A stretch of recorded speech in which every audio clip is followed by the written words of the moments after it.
एक मेहनती किसान की कहानी। एक समय की बात है, एक छोटे से गांव में एक किसान रहता था। उसका नाम रामचंद्र था। रामचंद्र एक बहुत ही मेहनती और परिश्रमी किसान था। वह गांव के खेतों में दिन रात मेहनत करता और अपने परिवार को आवश्यकताओं के लिए पूरी तरह से संतुष्ट करता था। एक दिन गांव में अकाल पड़ गया। बारिश नहीं हो रही थी और जमीन सूख गई थी। सभी किसानों को अपनी फसल के लिए चिंता होने लगी। लेकिन रामचंद्र डरने वाले नहीं थे। वह जानता था कि मेहनत से किया हुआ काम कभी बेकार नहीं जाता है। रामचंद्र ने अपने खेतों को और अच्छे से सिंचित करना शुरू किया। वह रात दिन मेहनत करता रहा, पानी की बचत करता रहा और पौधों की देखभाल में विशेष ध्यान देता रहा। दूसरे किसान उसे हंसते और मजाक उड़ाते रहे, पर रामचंद्र अपने लक्ष्य के प्रति सदा संकल्पबद्ध रहा।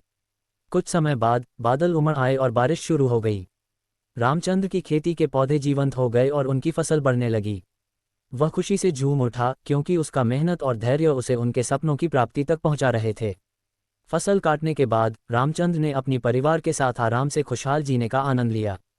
उसकी मेहनत और परिश्रम ने उसे गर्व महसूस करवाया।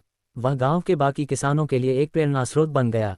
आखिरकार गांव की जनता ने उनकी मेहनत और समर्पण को मान्यता दी और उन्हें सम्मानित किया।